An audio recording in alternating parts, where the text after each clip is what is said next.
आपको मालूम है कि पाकिस्तान के अंदर जो भी बंदा अपने हुकूक की बात करता है उसको गद्दार का लक़ब दिया जाता है। ये कोई नई कहानी नहीं है। 1948 से लेकर 2026 चल रहा है। पता नहीं कितने सैकड़ों लोगों को इन लोगों ने मार के और उनके ऊपर गद्दारी का केस लगाया है। सिर्फ इस बेस पे लगाया है कि ये मुल्क का गद्दार है। पता है गद्दार कौन होता है? गद्दार वो है कि भाई ये अपने हुकूक की बात करता है। शायद मैं ये वीडियो बना रहा हूं और मुझे भी कहीं भाई तुम भी गद्दार हो, क्योंकि तुम हुकूक की बात करते हो, तुम एजुकेशन की बात करते हो, तुम ह्यूमन डेवलपमेंट की बात करते हो, तुम राइट्स की बात करते हो, तुम गद्दार हो।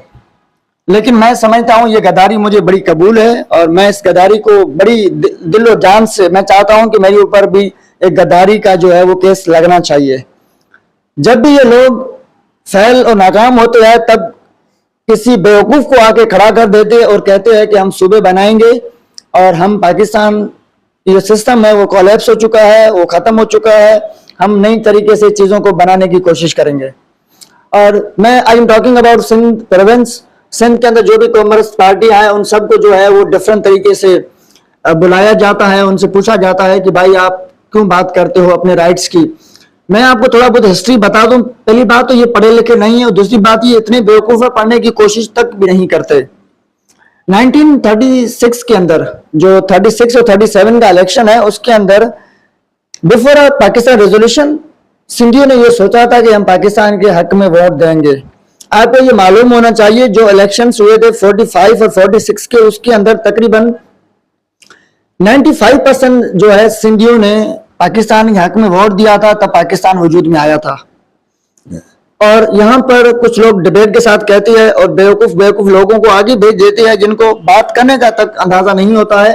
वो उठ के कहते हैं कि हमें सूबे चाहिए, हम अपने हकों की बात करेंगे।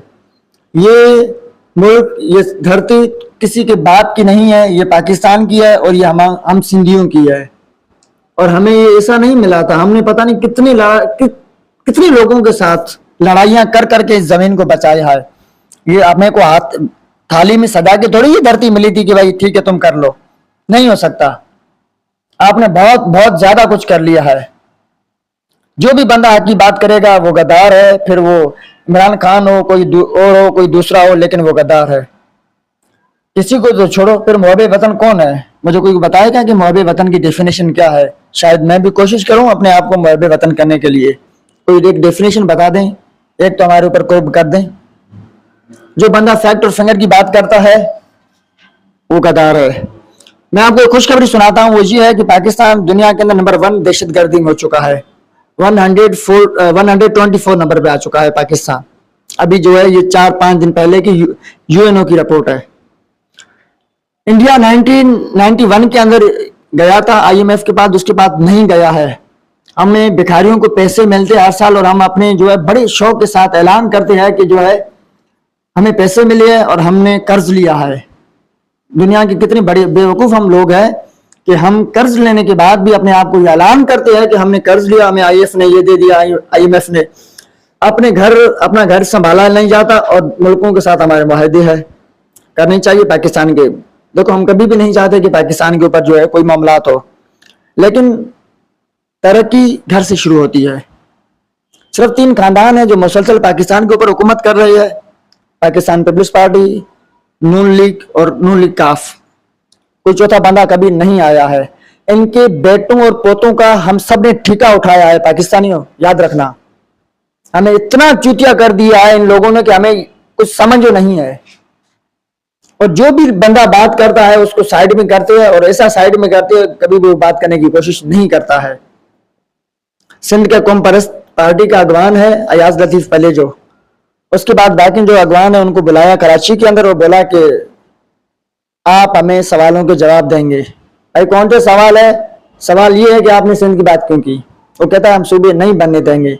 मुझे एक बात बताएं, पहली बात तो आप क्लियर करें कि आप मुहब्बे वतन है या नहीं है। हमें तो लगता है आप मुहब्बे वतन है ही नहीं, बल्कि लगता है कि है ही नहीं।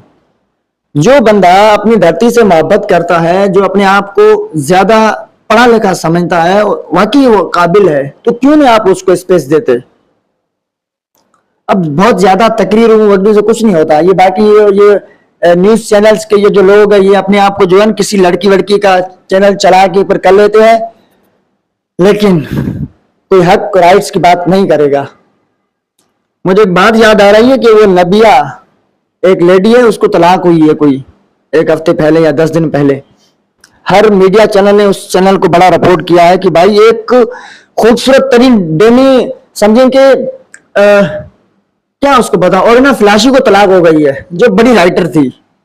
ये बेवकूफ लोग जिनको जरा बराबर भी इल्म और अकल नहीं, उनकी आप रिपोर्टिंग करते हैं, और जो बंदा अच्छा काम करता है, जो कुछ चीजों को बोलता है, उसको आप हायर तक नहीं करते।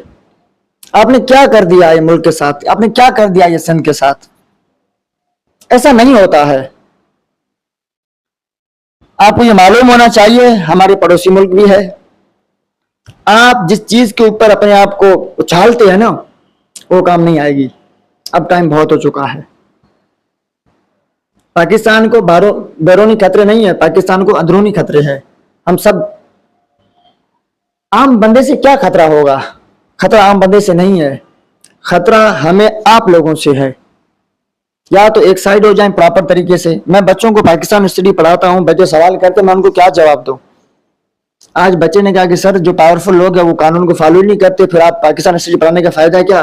मुझे बताएं, मैं उसको क्या जवाब दूं? मैं उसको समझाने की कोशिश करता हूँ, बच्चा कहता नहीं सर, हमने जो मामला देखे है ये से नहीं है। हम सब 5 अगस्त को कश्मीर डे मनाते हैं, लेकिन कश्मीर के अंदर हमने इतना जुल्म किया है। डॉक्टर उसामा को मारा है, PhD होल्डर था, कुछ तो करो हया और शर्म। जिसने उसके ऊपर गोली चलाई उसको PhD का फुल फॉर्म नहीं मालूम होगा। कोई बंदा है जिसने PhD किया? आपको पता है PhD में 10 साल लगते हैं, कितनी रिसर्च और मेहनत करनी पड़ती है, वो भी एफिल के बाद 30 साल लगते हैं तालीम के अंदर, तब जाके जो है PhD कंप्लीट होती है। आप उसको एक शूट के अंदर मार देते हैं सिर्फ हक के ऊपर। अब बताओ, हम सब जो है नमाज हुसैन के पीछे पढ़ती है, खड़ी यजीद के पास है। और मैं सबको ये बताना चाहता हूँ, मेरा मैसेज आल पाकिस्तानियों के नाम है, जो भी उलमा है, जो भी मौलवी है, जो भी लोग अपने आप को पढ़ा लिखा समझते हैं, ये आप सबके नाम है। अभी तो यहां तक बात आ गई है कि जो पाकिस्तान का सदर है वो सिंधी है, उससे इस्तीफा लो कि भाई तुम सूबे बनाओ। और एक बात होता है कि जब भी इस इवेंट को कोई काम कराना होता है तो या तो पाकिस्तान पीपल्स पार्टी को ले आती है या नून लीग को ले आती है। और 18 अमेंडमेंट जो पाकिस्तान पीपल्स पार्टी ने दी है उसके ऊपर बड़ा एतराज है, इसको खत्म करो। 27, 28 नए सूबे बनाएंगे, वफा की यूनिट बनाएंगे, कराची को वफा के हवाले करेंगे, गदर को उसको गवादर को वफा के हवाले करेंगे। भाई क्या करोगे? घर को बांटने से कुछ नहीं होता, घर के लोगों के साथ मुतमईन करने से सब कुछ हो सकता है। तो दोस्तों, अगर आप मेरी बात से डिसएग्री है तो 1000 बार हो जाएं। I don't care about anyone. अगर आपको लगता है कि आप मेरी बात से डिसएग्री है, हो जाए, कोई मसला नहीं है, लेकिन this is the reality of society. अगर आपको ये वीडियो पसंद आए तो जरूर दोस्तों के साथ शेयर करें। अगर आपका कोई सवाल है तो जरूर पूछें। बहुत शुक्रिया।